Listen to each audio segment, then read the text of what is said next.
Très bien, alors on va peut-être commencer. Bonjour à tous et à toutes, pour ceux qui viennent d'arriver, ou rebonjour pour ceux qui étaient déjà là à l'atelier précédent.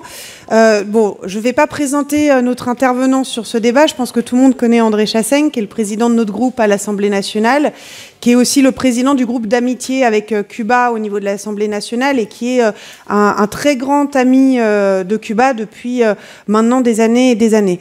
André a décidé d'écrire un livre, il va nous en parler, sur Cuba, qui vient d'être publié et qui sera disponible à la fête de l'UMA, mais aussi ici où il le dédicace. D'ailleurs, ça me brise un peu le cœur, je voulais être la première à qui il dédicace son livre, et d'autres camarades ont été plus rapides que moi. mais en tout cas, je vous invite à acheter ce livre, parce que je vais laisser la parole à André, mais on y reviendra après. Nous avons décidé au dernier congrès, et suite au voyage de Fabien en décembre dernier à Cuba, de lancer une grande campagne politique et de solidarité concrète avec Cuba. Et donc on pourra revenir là-dessus. Je crois que ce livre est un outil précieux pour les camarades, tant en termes d'argumentaire que l'on peut avoir par rapport à Cuba et aux différentes questions qui nous sont souvent posées en termes de démocratie, de réalité du blocus, etc. Mais aussi un livre pédagogique de formation sur l'histoire de la révolution cubaine et de ce qu'elle signifie pour les peuples opprimés dans le monde, et notamment pour les peuples du Sud, et je ne pense pas qu'à l'Amérique latine.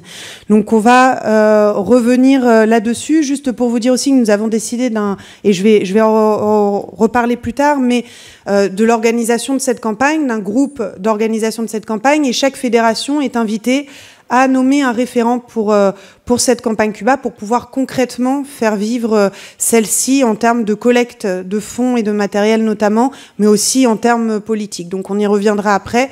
Je laisse d'abord la parole à André, et puis l'objectif étant d'avoir évidemment un débat avec la salle après. Merci Charlotte. Bon, effectivement, je viens pas de découvrir, mais de découvrir le livre imprimé, puisque je l'ai entre les mains depuis une demi-heure, il sort de l'imprimerie. Pour moi, ça a été une année de travail extrêmement laborieuse, il faut le dire, compte tenu de toutes les autres charges que j'ai pu avoir. C'est des week-ends, j'ai voulu absolument tout écrire tout seul, et ça m'a demandé un investissement au point que j'en aurais pété la tête, quoi. Bon, je suis arrivé au bout quand même. Or, 2 mots seulement sur le livre. Après, je m'attacherai à un thème seulement, parce que c'est compliqué de tout traiter, puis il y aura des questions qui viendront. Ce livre, en fait, j'ai eu un déclic. L'an dernier, c'était je crois que c'était au mois de juillet, un reportage à la télé sur Cuba, où, dans l'introduction du reportage, il était dit comme ça, qu'il y avait un blocus, un embargo, mais sans plus. Et puis après, un reportage qui était très dur, sur la réalité de la vie des Cubains en ce moment, au point d'ailleurs que j'y suis allé pour 3 jours, parce que je ne pouvais pas faire plus au mois de février, pour voir si ça correspondait bien à ce qui existait et ce qui est vrai. Et j'ai connu depuis 4-5 ans, la dernière fois, il y a 3 ans ou 4 ans, une dégradation considérable. Donc je me suis dit, il y a urgence à expliquer les choses. Expliquer les choses non seulement pour comprendre, je dis pour justifier, c'est même pas le mot justifier, mais pour comprendre, mais avant tout, expliquer les choses pour dire que c'est une honte que nous ne fassions pas plus. J'avais lu je le cite d'ailleurs dans mon ouvrage, dans un article de l'UMA du 1er février 2022, j'ai retrouvé la citation, parce que je suis un conservateur de citations. C'était Pierre Lebret, politologue spécialiste d'Amérique latine, qui avait ces mots: « La honte, voilà ce qui devrait envahir les responsables politiques qui ne font rien pour empêcher ce blocus de l'injustice. » Et on découvre aujourd'hui, en plus, c'est un échange que j'ai eu une semaine après avoir vu le reportage, avec des gens de ma famille avec qui je mangeais, et bien ils croyaient qu'il n'y avait plus le blocus. Mais c'est incroyable. Ils en étaient restés aux avancées qu'il y a eu avec Obama, en occultant complètement que non seulement il y avait toujours le blocus, mais que ce blocus avait été considérablement renforcé au point, selon moi, de mettre en péril, si on ne réagit pas, la révolution cubaine.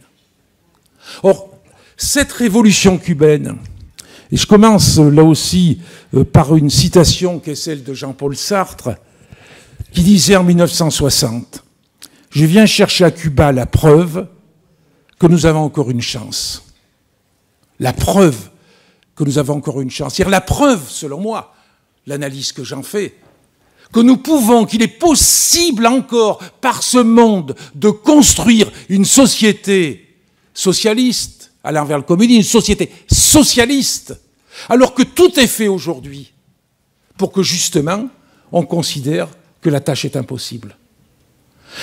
Je cite aussi Jean Jaurès dans un éditorial de l'UMA qui explique cette idée. Il dit, ça c'était en 1906, est-ce que l'histoire aurait fait le vœu de s'arrêter, de s'immobiliser à jamais dans la forme capitaliste et de n'aller point au-delà? Eh bien voilà. L'avenir de Cuba, c'est aussi ça. Et si on doit comprendre le blocus américain, il y a plusieurs explications que je donne dans le livre. Je ne les hiérarchise pas, mais il y a plusieurs explications qui justifient ce qui se passe, bien que ce blocus apparaît aujourd'hui de plus en plus d'une immense absurdité, mais au-delà de l'absurdité, au-delà même, je pense, du côté contre-productif que ça peut avoir pour les États-Unis, notamment dans les relations qui peuvent être développées avec d'autres pays du monde, avec notamment le développement des BRICS au niveau planétaire. Malgré cela, ce blocus qui s'était élargi, disons, débloqué pour partie seulement avec Obama, qui a été aggravé ensuite par Trump, est maintenu aujourd'hui tel qu'il est par Biden. Les explications, selon moi, c'est premièrement, justement ce que je venais de dire, ce qui peut apparaître dans cette phrase de Sartre, c'est-à-dire le rejet, la condamnation définitive de l'hypothèse communiste. C'est d'abord en tuant la révolution cubaine, par le blocus dont l'objectif est de déstabiliser Cuba et de faire en sorte que le peuple qui est dans la pauvreté se retourne contre son gouvernement et renie la révolution. L'objectif, c'est d'affamer et se dire il n'est pas possible d'avoir un régime socialiste qui puisse faire vivre un peuple. Et que partout dans le monde où il y a un tel régime, on court à la catastrophe. Si Cuba réussit, parce que la révolution est toujours en cours, si Cuba réussit, c'est justement, et c'est aussi le titre du livre, ça sera une étoile, l'étoile dans la nuit. L'étoile est aujourd'hui dans la nuit. Cette étoile, elle doit rayonner et elle sera, et elle est déjà un exemple pour de nombreux peuples, en particulier avec les États d'Amérique latine, mais aussi avec les États d'Afrique. Il y a une admiration, une attente en même temps de la réussite de la révolution cubaine dans des dizaines et des dizaines de peuples par le monde. Et c'est pour ça que l'avenir de nombreux peuples en termes de transformation de la société est intimement lié à la réussite de la révolution cubaine. Ça, c'est la première raison. Et pour moi, je ne sais pas si c'est l'essentiel, mais en tout cas, c'est la première raison. La deuxième, que j'explique avec beaucoup de détails dans le livre, c'est l'histoire. C'est l'histoire. On ne peut pas comprendre ce qui se passe aujourd'hui à Cuba et comprendre la politique qui est conduite par les États-Unis sans faire un retour sur l'histoire et sur les visées américaines. Il faut remonter pour cela au début du XIXe siècle, avec, je citerai d'ailleurs 3 présidents de la République, 3 présidents des États-Unis successifs. Le premier, c'est en 1805, c'est Thomas Jefferson qui a relayé une théorie qui avait été développée par John Quincy Adams, c'est la théorie du fruit mûr, qui consiste à dire, un jour ou l'autre, Cuba tombera, et Cuba tombera dans l'escarcelle des États-Unis. Et tout le 19e siècle, le 20e siècle, et c'est toujours valable aujourd'hui, est une volonté des États-Unis de mettre la main sur Cuba. Peut-être pas, aujourd'hui c'est sans doute trop tard, par l'assimilation, mais en tout cas d'avoir un État satellite, comme d'autres, qui serait aux ordres des États-Unis. À la suite de Thomas Jefferson, donc en 1805, sur la théorie du fruit mûr, j'insiste, j'en parle beaucoup dans le livre, il y a la théorie de la doctrine Monroe de 1823, qui considère, c'est le concept de backyard, arrière-cour, qui considère que les Caraïbes et tous les États qui sont périmètres, qui sont des entités près des États-Unis, eh ben, sont l'arrière-cour des États-Unis. C'est, on peut dire, une conception de l'impérialisme américain de proximité. C'est une obsession des États-Unis, cette doctrine Monroe de 1823, et qui confortait la théorie du fruit mûr qui avait été relayée par Thomas Jefferson. Troisième que je cite, c'est Theodore Roosevelt. Plus tard, en 1901 et 1909, qui a conforté cette doctrine Monroe avec ce qu'on appelle le corollaire Roosevelt, qui renforce le droit d'intervention des États-Unis en leur octroyant, pour la première fois dans l'histoire, un pouvoir de police internationale. C'est le début du droit d'ingérence. Et ce droit d'ingérence, qui a été considéré comme une évidence pour Cuba, a pris une proportion planétaire, on le voit, avec de multiples interventions des États-Unis qu'il y a pu avoir durant tout le XXe siècle et au début du XXIe siècle. Et ça s'est traduit dans l'histoire, d'ailleurs, sans être trop long. Quand il y a eu les Espagnols ont dû renoncer à Cuba, ça avait été précédé de propositions d'achat par les États-Unis. Plusieurs présidents des États-Unis, ils avaient proposé, par exemple, c'était en 1849, d'acheter Cuba aux Espagnols pour 100 millions de dollars. Plus tard, le président Franklin Pierce a proposé 30 milliards de plus. 30 millions de plus, c'était 1 million, excusez-moi, 100 millions de dollars, 30 millions de plus. Donc il y a eu la volonté d'acheter aux Espagnols. Ensuite, il y a eu le traité de Paris, où il n'est pas question d'indépendance, mais à la suite duquel les États-Unis assurent la domination de Cuba, y compris avec un gouvernement militaire pendant 3 ans, dès que les Espagnols ont été obligés de déguerpir. Ensuite, par des présidents, notamment le premier président de Cuba était de citoyenneté américaine. Ensuite, une deuxième occupation entre 1906 et 1908. Ensuite, la tentative de maintenir la domination sur Cuba avec des dictateurs, je détaille tout ça dans l'ouvrage, avec notamment Machado, qui avait été élu avec le soutien du peuple et qui est devenu un véritable dictateur sanguinaire entre 1925 et 1933. Puis, alors qu'il avait été dans un premier temps président, Batista élu, y compris par le peuple cubain, il est parti aux États-Unis et il est revenu en 1952 pour établir une pire des dictatures avec le banditisme, avec tout ce qu'il y avait de pire dans ce régime, avec El Capone qui avait place sur rue, avec l'hôtel d'ailleurs où on se loge quelquefois, où résidait El Capone, l'hôtel national, avec un régime sanguinaire qui, deux successifs, celui de Machado et puis quelques années après celui de Batista, qui avait pour objectif de faire en sorte que, de fait, l'île de Cuba soit véritablement une annexe des États-Unis. C'est deux d'abord idées. D'abord, refuser l'hypothèse communiste. Deuxièmement, toute une histoire. Et troisièmement, il y a bien évidemment les intérêts économiques.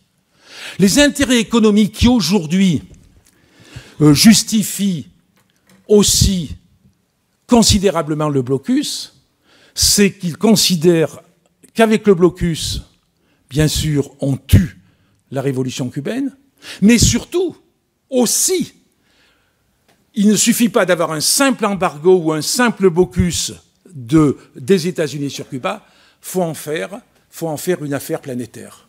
Et c'est toute l'extraterritorialité de ce blocus américain que j'essaie d'analyser de deux façons.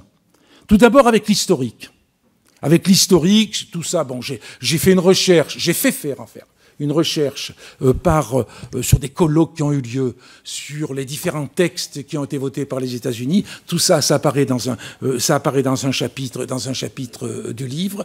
Je retiens trois textes, trois lois qui sont des lois américaines, mais il y en a une dizaine, voire plus. C'est quelque chose d'incroyable.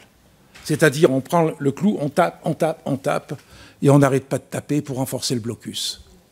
Et le premier, je l'ai découvert, d'ailleurs ça m'a assez époustouflé, parce que je ne tourne mes pages, que je l'ai mis à quelque part. Je ne retiens pas les dates et les noms précis.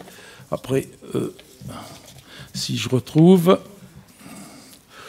en fait, ils ont mis en application, en avril 1960, ça allait vite, hein, ils ont mis en application, ça fait sourire, mais ça ne devrait pas, une loi du commerce avec l'ennemi de 1917.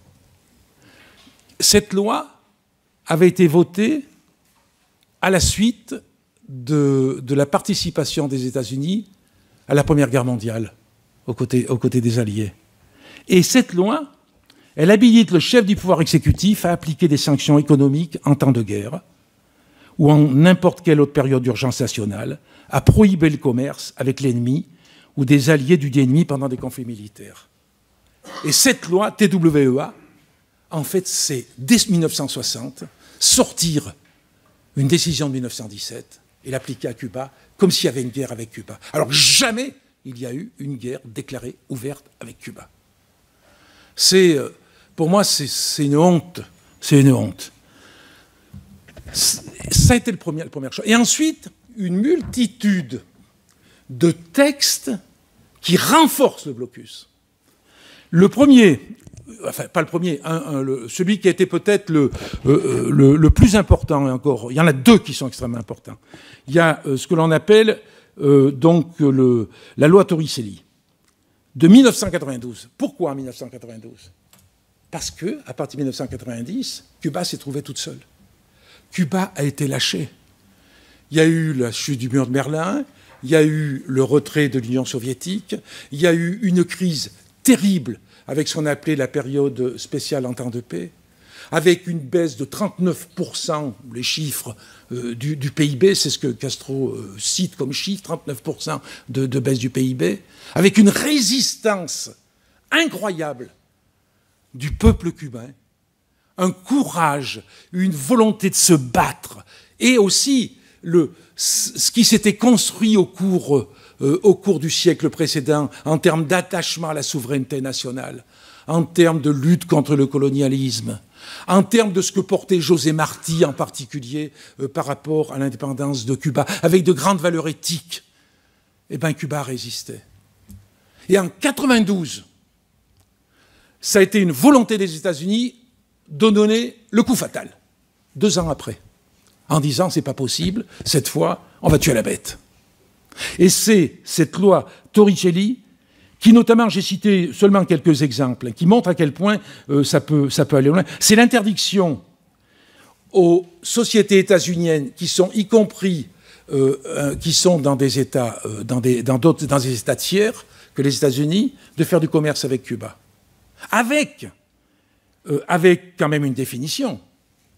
Ça concerne toutes les entreprises ou toutes les banques qui ont des produits, y compris financiers, composés à plus de 10% d'éléments états-uniens. Je ne sais pas si vous voyez ce que ça peut représenter au niveau mondial.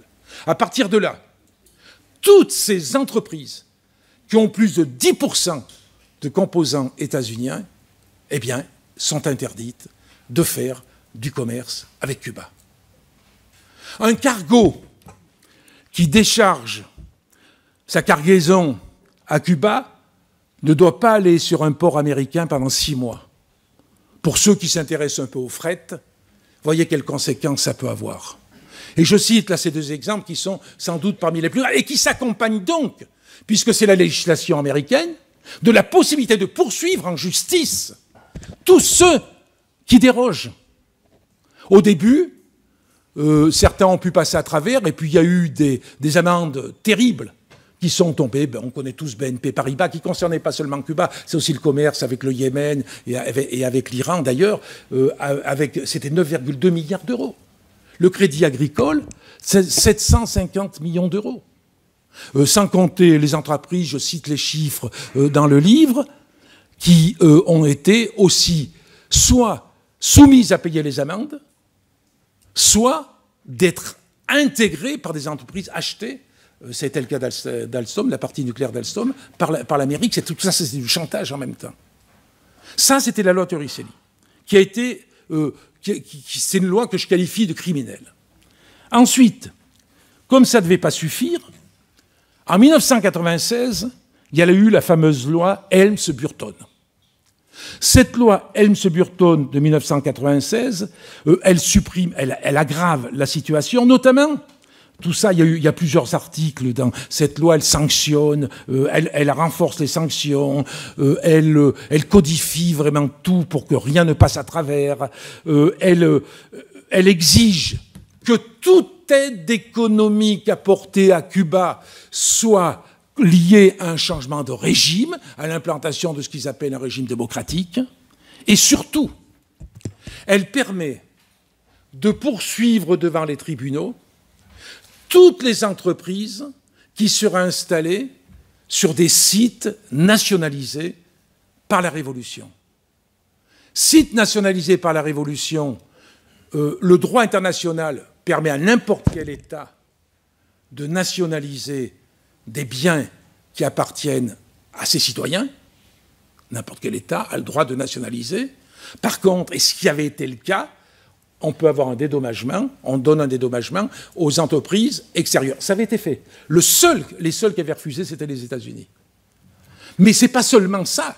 C'est que des milliers, des dizaines, voire centaines de milliers de citoyens cubains qui sont partis aux États-Unis, qui sont exilés aux États-Unis, qui sont devenus ensuite citoyens américains, ne sont pas, par rapport à la perte des biens qui avaient été nationalisés, considérés comme des citoyens cubains, mais sont considérés comme des citoyens américains et sont poursuivis et poursuivent tous ceux qui utilisent ces biens nationalisés parce qu'il n'y a pas eu indemnisation.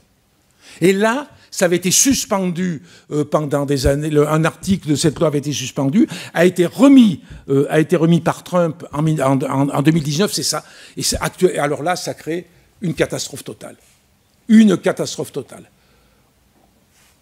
Aucune banque française, on me cite de nombreux exemples, ne permet d'envoyer de l'argent à Cuba. Je suis sûr que parmi vous, tous les amis de Cuba, tous ceux qui ont fait des voyages à Cuba étaient confrontés à ce problème. Des accords internationaux qui avaient été conclus ont été annulés. Je prendrai 2 exemples. Aéroport de Paris, qui devait travailler à la réhabilitation de l'aéroport de La Havane, s'est retiré, tout simplement parce qu'il y a une partie de l'aéroport qui a dû être nationalisée et qui devait appartenir peut-être à des citoyens cubains ou devenus américains, donc ils se sont retirés. La SNCF, qui avait un projet portant d'une part sur la remise en état des locomotives et la remise en état des wagons aussi, a dû se retirer. C'est des retraités de la SNCF qui ont pris le relais, qui apportent une aide, avec l'aide d'ailleurs du syndicat CGT Cheminot, notre syndicat CGT Cheminot, qui apporte une aide à la réhabilitation du ferroviaire cubain. Et tout ça, les conséquences, j'en cite, mais je les répartis parce que j'en ai pas pu faire un gros morceau, pratiquement dans tous les chapitres. Mais il faut bien comprendre, à Cuba aujourd'hui, on ne trouve plus de pièces de rechange. Il n'y a pratiquement plus de locomotives. Il doit y avoir...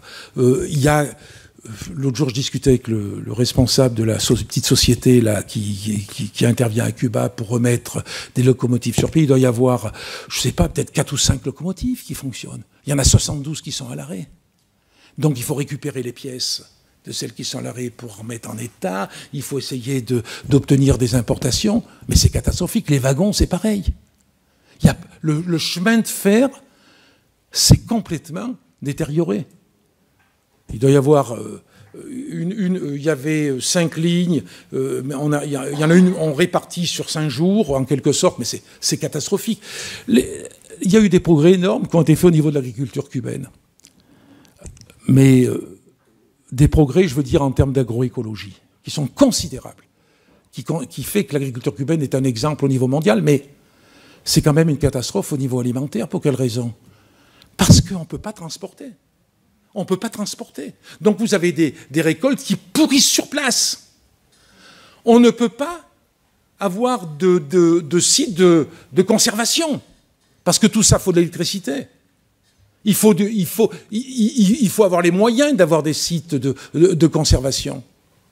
Donc d'une part, il y a une production qui a quand même chuté assez massivement, mais une production que je qualifie d'éthique, mais qui doit évoluer, bien évidemment. Mais il n'y a pas les moyens de faire le lien entre la production alimentaire et l'alimentation de la population. Ceux qui vont à Cuba s'en rendent compte. Moi, les 3 jours que j'ai passés au mois de février, j'étais effaré, il n'y avait rien sur les rayons. Il n'y avait rien sur les rayons. Je me disais, est-ce que je passe à la mauvaise heure? Je pense la Liberta notamment, hein, ou le Liberta, par rapport à ce que j'ai pu connaître il y a 3 ou 4 ans, c'est catastrophique. C'est catastrophique. On est dans une situation qui est absolument extrême. Les hôtels, beaucoup ne peuvent pas plus fonctionner parce qu'il y a des coupures d'électricité régulièrement. Il n'y a pas les pièces, là aussi, pour réparer les centrales. Quand vous avez il y a le blocus qui concerne les bateaux de pétrole. Non, mais il y a des bateaux vénézuéliens qui avaient été arrêtés avec interdiction de venir à Cuba. Il y a une situation que je ne dis pas que j'ai découverte, mais que j'imaginais pas dans la gravité qu'elle est.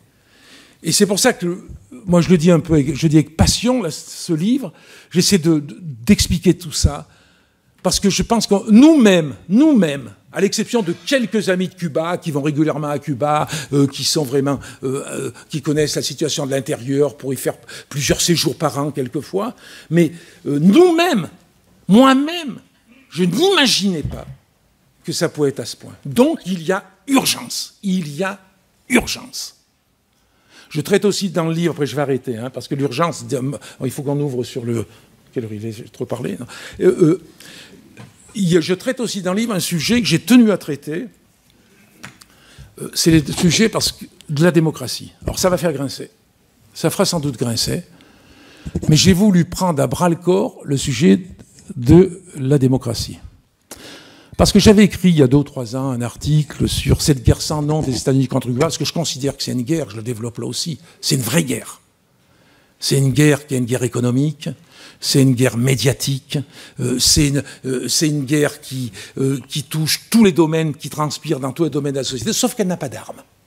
Mais c'est une guerre. Et à l'époque, j'avais traité ce sujet dans un article que j'avais écrit, et l'ancien ambassadeur de France à Cuba m'a dit « Oui, André, c'est bien ton article, mais tu oublies une chose, c'est qu'il y a le parti unique. » Donc j'ai dit « Il faut traiter la question de la démocratie. » Mais je ne l'ai pas traité dans un unique chapitre où je parle de la démocratie cubaine, avec humilité en plus, ayant toujours un regard d'une très grande humilité sur ce qui se passe comme à Cuba, jamais en donneur de leçons. Parce qu'on ne peut pas porter des jugements, des appréciations, d'une part sans tenir compte le contexte et sans le placer dans le processus historique. Beaucoup d'humilité. Soyons attentifs à ne pas être donneurs de leçons, y compris, soyons très attentifs, certes aux questions des droits de l'homme, mais aussi de comprendre pourquoi les questions se posent de cette façon-là. Mais j'ai traité de Cuba, donc la démocratie à Cuba. D'ailleurs, j'ai découvert beaucoup de choses aussi. Je pourrais en parler pendant des heures. Enfin, par exemple, le code de la famille, qui a été discuté par toute la population, qui avait été rejeté dans un premier temps dans le cadre du référendum sur la Constitution, et qui aboutit en fait à un code de la famille extraordinaire, avec un des plus avancés, le plus avancé de l'Amérique latine, certes, hein, mais un des plus avancés aussi au niveau planétaire, je pense. Mais tout ça discuté pendant des milliers de réunions, et ensuite soumis à référendum Pareil pour la Constitution. Bon, c'est-à-dire la démocratie, il faut la prendre dans toute sa largeur. Et aussi, il y a le scrutin électoral que j'explique, ou du moins que je fais expliquer par un ami qui avait travaillé là-dessus, qui avait très bien bossé là-dessus, que je reprends ses propos, bien sûr, entre guillemets. C'est Jean Kerb, un ancien député européen, qui a beaucoup réfléchi à la démocratie cubaine, qui est en Gironde. Donc j'ai repris un article aussi qu'il avait écrit là-dessus. Mais j'ai fait un deuxième chapitre, c'est sur la démocratie politiquement correcte. Parce que la démocratie politiquement correcte, c'est-à-dire la nôtre, ou celle qui s'est mise en place en Amérique latine, il faut aussi qu'on en parle. Il faut qu'on parle de ce qui se passe en France en termes de démocratie. Il faut qu'on voit les dérives qu'il peut y avoir d'un régime autocratique, et qui aboutit à ce que j'appelle une démocrature. C'est ça. Il faut aussi parler de tout ça. Et parler de ce que représente la démocratie politiquement correcte, notamment en Amérique latine, avec toutes les dérives qu'il peut y avoir. J'ai cité 2 exemples. C'est le Brésil et le Pérou, par exemple. J'aurais pu en citer beaucoup d'autres. C'est-à-dire, ne craignons pas de faire la vérité sur la mise en œuvre de ce qu'on considère comme étant la seule démocratie universellement acceptable. C'est la démocratie bourgeoise telle qu'on la conçoit nous. Essayons de réfléchir au fait qu'il peut y avoir aussi d'autres formes de démocratie. Je termine. Et il y a une citation que j'aurais voulu mettre dans mon livre, mais elle m'a été formulée trop tard. Dans mon petit village Saint-Amaroche-Savine, tous les ans, fin juillet, il y a un festival, c'est le festival de la compagnie Jolimôme. Festival de théâtre de la compagnie Jolimôme, où je me frotte à tout ce qu'il peut y avoir de gauchiste ou de radical, enfin, mais c'est passionnant. Et il y a eu une conférence de Monique Poinçon-Charlot, qui a conclu, elle est restée extraordinaire après ce qu'elle a vécu, qu'elle est veuve depuis quelques mois seulement. Elle est encore plus âgée que moi, c'est pour dire. Elle est restée debout pendant presque 1h30 à nous faire... Il y avait 500 personnes sur la place du village. Une conférence exceptionnelle. Exceptionnelle. Elle parlait bien sûr des riches, elle parlait du capitalisme, et elle a terminé... en posant cette question avec une forme d'ironie, je ne la reprends pas pour moi, mais elle a dit est-ce que la pensée unique, c'est pas pire que le parti unique? C'est pas pour autant que je vais revenir au parti unique.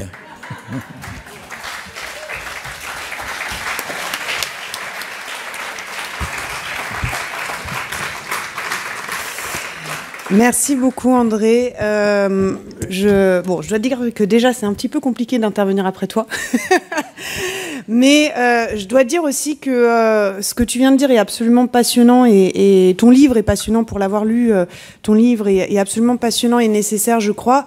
Et je vais le dire avec un petit peu d'émotion. Moi, j'ai, à titre personnel, adhéré au Parti communiste français, au communisme, en allant à Cuba pour la première fois. Et j'étais assez jeune à l'époque, j'étais même enfant, et c'est la première fois où quelque chose a fait tilt dans ma tête et où je me suis dit mais l'homme n'est pas forcément égoïste par nature, c'est la société qui fait l'homme et on peut vivre dans une autre société, un autre monde est possible. Et c'est ce que tu dis très bien dans ton bouquin et que tu viens de dire dans ton exposé.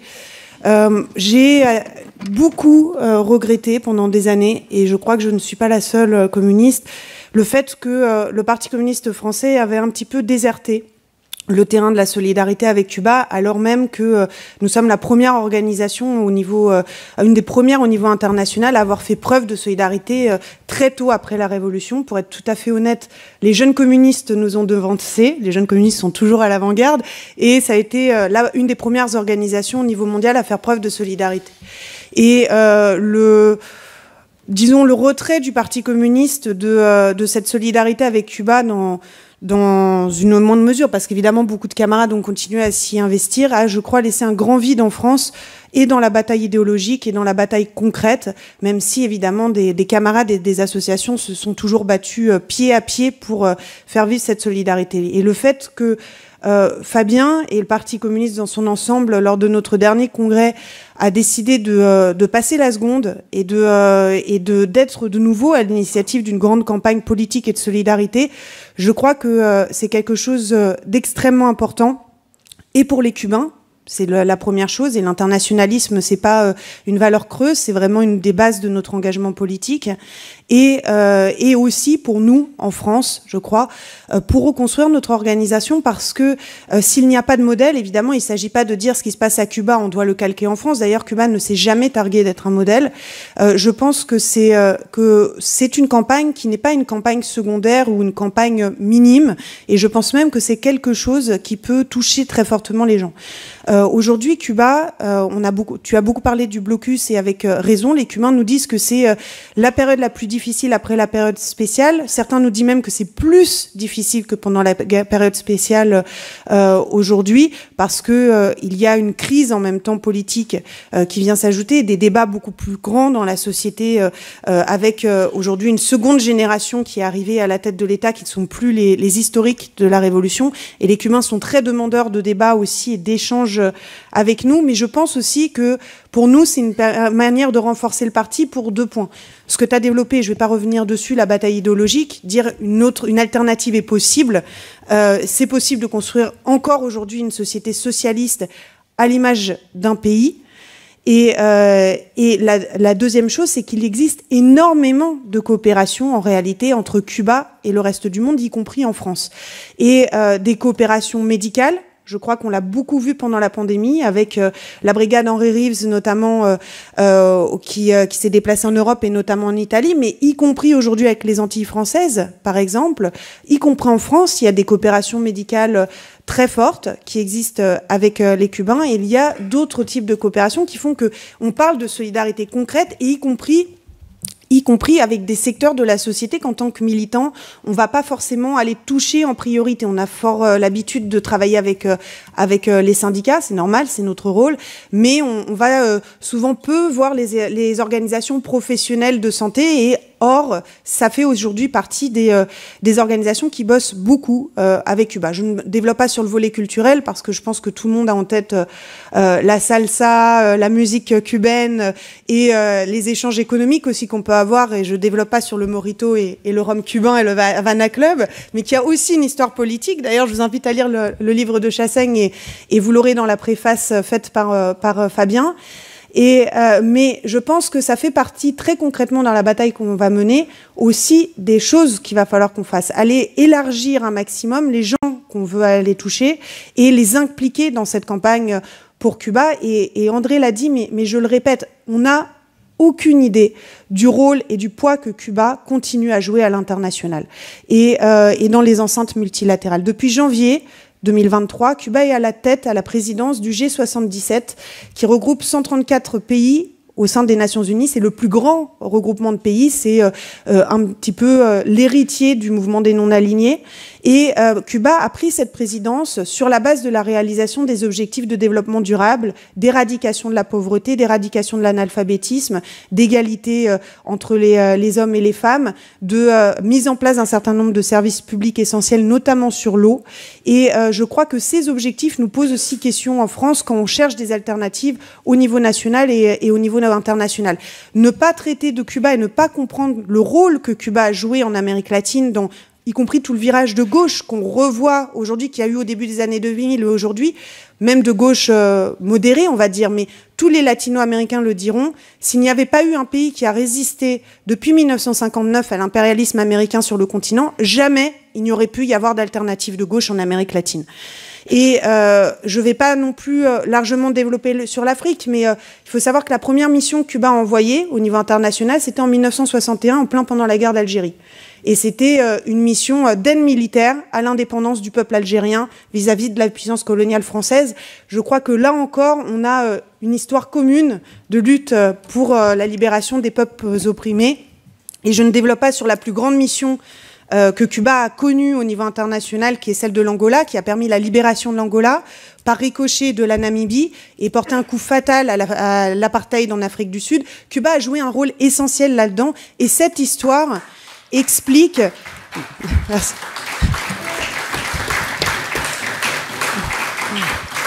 Cette histoire explique aujourd'hui le poids de Cuba au niveau international.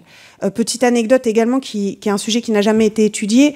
Lorsqu'il y a eu la guerre du Vietnam, Cuba avait affrété un bateau d'aide au Chili contre la dictature de Pinochet au moment où Pinochet allait prendre le pouvoir.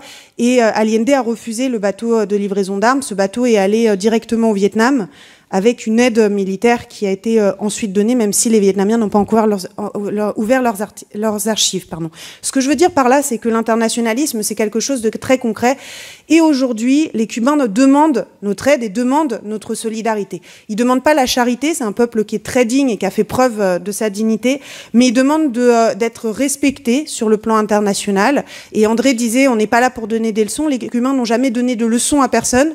Pourtant, ils ont fait la révolution. Je pense qu'ils auraient pu se permettre parfois de donner des leçons. Ils ne l'ont jamais fait. Et cette campagne, je pense que ça va nous permettre aussi en tant que parti de renouer avec cette tradition internationaliste qui est vraiment intrinsèquement liée à notre histoire. Donc, comment elle va se développer de façon très concrète?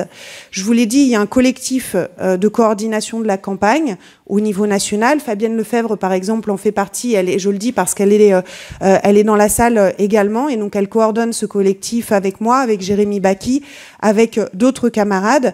Chaque fédération est amenée à nommer un référent, et cette campagne va se dérouler sur 2 volets. La bataille politique, et je le répète, le livre d'André est essentiel pour livrer cette bataille politique. Je vous invite à le lire et à le diffuser parce que ça va être d'une grande aide, y compris en termes d'argumentaire, etc. On travaille évidemment à des argumentaires, mais le livre est vraiment très bien d'un point de vue de formation. Et de solidarité très concrète, je pense que vous avez entendu parler de ces derniers mois des conteneurs de la solidarité lancés par la CGT. On va bosser étroitement. Laurent Brun fait également partie du collectif de coordination du parti sur ces questions-là. Et l'objectif, c'est que chaque fédération ait des objectifs concrets de collecte de fonds, mais également de collecte de matériel, sur des matériels très spécifiques en fonction de ce que demandent les Cubains, et donc du matériel alimentaire sur des produits non périssables, mais également d'un certain nombre de matériel en termes de roues de voiture, par exemple, en termes de vélos, en termes de matériel de transport et en termes de matériel d'ingénierie médicale, notamment. Donc tout ça a été résumé dans une note qui a été envoyée aux fédérations en juillet dernier, donc sur la feuille de route de la campagne. Et on a absolument besoin que les fédérations s'investissent pleinement, déjà pour aboutir concrètement à des choses, mais aussi, c'est pas une campagne qui vient par le haut, on a besoin d'avoir vos retours du terrain sur ce dont vous avez besoin, ce que vous pouvez... ce que vous pensez pouvoir faire en fonction de votre fédération, mais aussi des retours du terrain sur ce que vous disent les gens pour nous préparer au mieux les argumentaires et comment on répond à ça. Et puis, lorsqu'on dit campagne participative, il va y avoir, donc je disais, la campagne politique. Et là aussi, on est en train de développer au niveau de la communication une campagne qui doit être très large, avec une participation. Beaucoup de gens et beaucoup de dessinateurs, notamment les dessinateurs de Charlie Hebdo, avaient beaucoup dessiné sur Cuba, et on va essayer de remettre en place aussi, d'un point de vue graphique, quelque chose de participatif par rapport à ça. Donc là aussi, on a besoin de votre aide. Je tiens à dire que personne dans le collectif d'animation de la campagne n'est permanent du parti, donc tout ce qu'on fait, on le fait comme vous tous, en tant que militants, en plus de notre travail. Donc on a besoin vraiment de l'aide de tout le monde, parce que malheureusement, il n'y a que 24 heures dans une journée et que c'est parfois compliqué, avec les ambitions qu'on a, de pouvoir joindre tout. Donc n'hésitez pas à poser des questions, et y compris à nous faire des remarques et des suggestions, pour qu'on puisse avancer par rapport à cette feuille de route, et qu'on puisse s'avancer concrètement. Je vous livre quand même un exemple, parce que Laurent Brun n'est pas dans la salle pour l'instant, mais Laurent Brun nous faisait part lors de la collecte des conteneurs, des initiatives qu'il y avait eu dans le Bas-Rhin. On est dans le Bas-Rhin, donc je me permets d'en profiter. Très petite idée de la CGT, comme vous pouvez l'imaginer, mais ils ont fait le tour des opticiens, et ça leur a permis de récolter plusieurs milliers de verres à lunettes, parce que en fait, les gens, contrairement à ce qu'on pense, ne sont pas craintifs ou réticents par rapport à une aide concrète. Et donc ça, c'est quelque chose de très important. Ça fait partie des choses dont les Cubains avaient besoin, et donc c'est très concret. Donc même quand on n'a pas beaucoup de moyens, c'est quelque chose qu'on peut faire de façon très facile et rapide. Et ça nous permet en même temps de présenter le Parti communiste peut-être à des gens ou à des secteurs, comme je le disais, d'activité qui ne sont pas forcément en contact régulier avec nous.